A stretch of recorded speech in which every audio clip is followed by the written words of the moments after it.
Good afternoon, my friends. This is Paul, and today I'm going to be reviewing to you the second and final wave of DLC in Hyrule Warriors Age of Calamity, titled Guardian of Remembrance.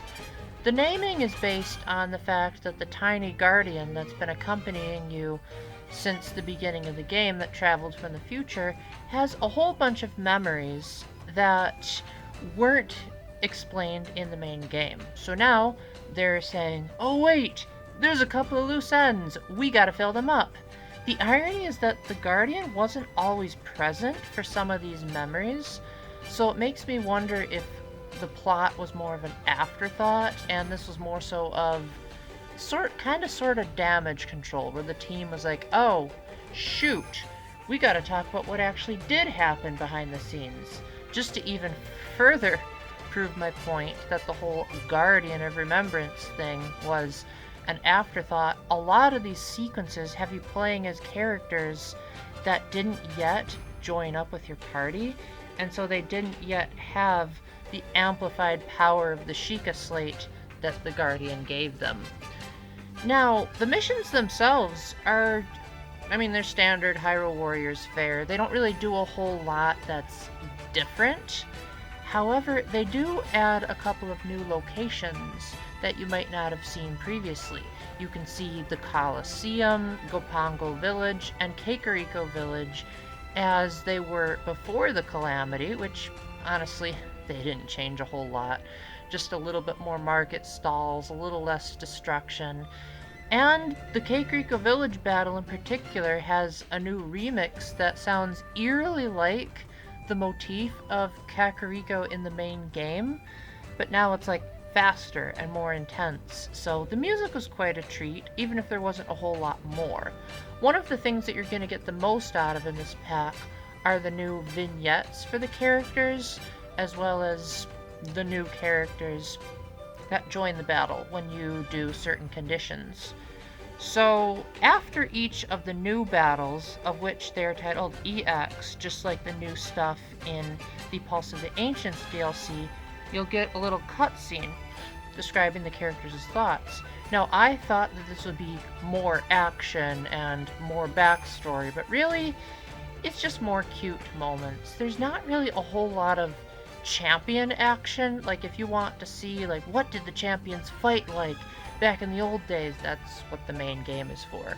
This is more so of just like, oh, Rivali has a soft spot after all. Oh, that's a cute interaction that Mipha had with her little brother.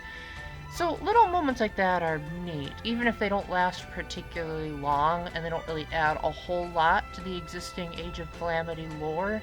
If you were curious about who the heck Astor is, you're probably still gonna wonder who he is. There's not really a whole lot explained. Now, each of these memory quests will have 3 hidden objectives. 2 of them are told to you before the mission begins, but then the third one is a question mark. And if you complete all of these secondary objectives, you'll get rewards as soon as you complete them to begin with, but once you complete all of them, you'll unlock a hidden character. Now, I wasn't able to unlock this character because I'm not a completionist, and the third objective is always question marked out, so I didn't want to do a whole lot of guesswork. But I've been told that this is a character that probably should have been in the main game, and so it's neat that it's finally getting a chance to shine. Now, the other character is much easier to unlock, or should I say characters, as after you complete all the additional memory quests, then you'll unlock Robbie and Pura, who are the scientists that have been working behind the scenes. In the original Breath of the Wild, they would help you upgrade your Sheikah Slate as well as buy ancient technology. And so that's the basis of most of their maneuvers. You mostly play as Robbie, but then Pura will sort of act behind the scenes, assisting him with some of their more notorious inventions. By pressing the right trigger, you can cause an image of something like a divine beast to rain down destruction on the immediate area of effect. The downside is you kind of have to get out of the way, otherwise Robbie and Pura will be harmed as well. They're a little bit awkward to control, especially because it's a 2-in-1, and they don't switch characters, like a certain other character that I won't spoil does. So if you were hoping to maybe play as Pura more often, you might be a little bit disappointed. Ultimately, at the end of the day, characters that you control are obviously a matter of preference. Some people like certain play styles more than others, so you might really like them or you might not really like them. But I do think it's interesting that they pull from all sorts of different technology that you wouldn't necessarily expect them to do. Like, there's a weapon that you can get that looks like an ancient buzzsaw in Breath of the Wild, and that's like one of the main things that Robbie uses during a lot of his attacks, which I thought was really cute. Now, you'll be able to rewatch all of these scenes in the movie player, albeit one of the problems is that they're not displayed in chronological order. So if you thought, oh, cool, maybe I can watch like Age of Calamity, the movie, and get to see what I missed out on in the narrative because they had to hurry up and put this in so that the story would be complete, sadly, you'll have to do that on your own. I'm sure there will be people that are trying to piece together a proper Age of Calamity timeline in the near future, and that'll be cool to see, especially for people that only want the story and not the Warriors action. Now, one thing to keep in mind is that this pack is intended for people that not only beat Age of Calamity, but also who completed the post-game task, which I'm deliberately not showing footage of it, just in case you don't want to know what that is. But if you haven't finished that quest, you probably aren't going to be able to even start the new quests.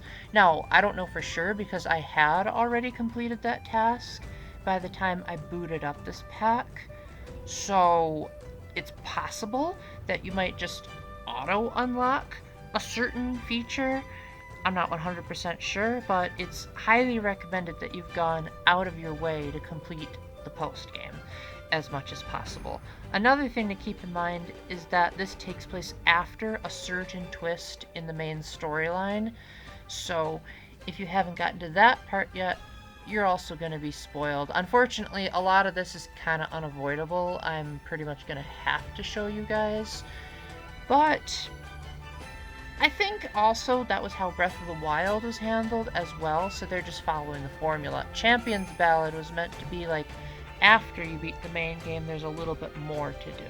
So hopefully you didn't just jump into Age of Calamity and bought this DLC right off the bat and hoped that you could just jump in without experiencing the main game first. So now the question is the entire DLC pack worth it?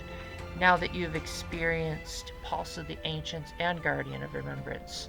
I would say it's worth it for Zelda being on the Master Cycle alone, as that's just such a cool sight. I would have thought Link would have been on the Master Cycle, but nope, Zelda manages to do pretty well, and she's now my new favorite character, and that's my new favorite weapon to use with her. I think that the new music tracks are decent, there's not too many of them, and I also think the new cutscenes are cute. I don't think it's going to blow your mind. Like, if you're expecting this crazy deep lore, then you're probably not going to get it. But if you want a little bit more Age of Calamity and a little bit more cute character moments, then you could go a whole lot worse than this DLC pack. So with that, thank you very much for watching. If I left anything out, please let me know down in the comments below. And until the next time, keep the faith, stay epic, God bless, and I hope we eventually get to the day where stories can just be completed right off the bat instead of being fragmented. Bye!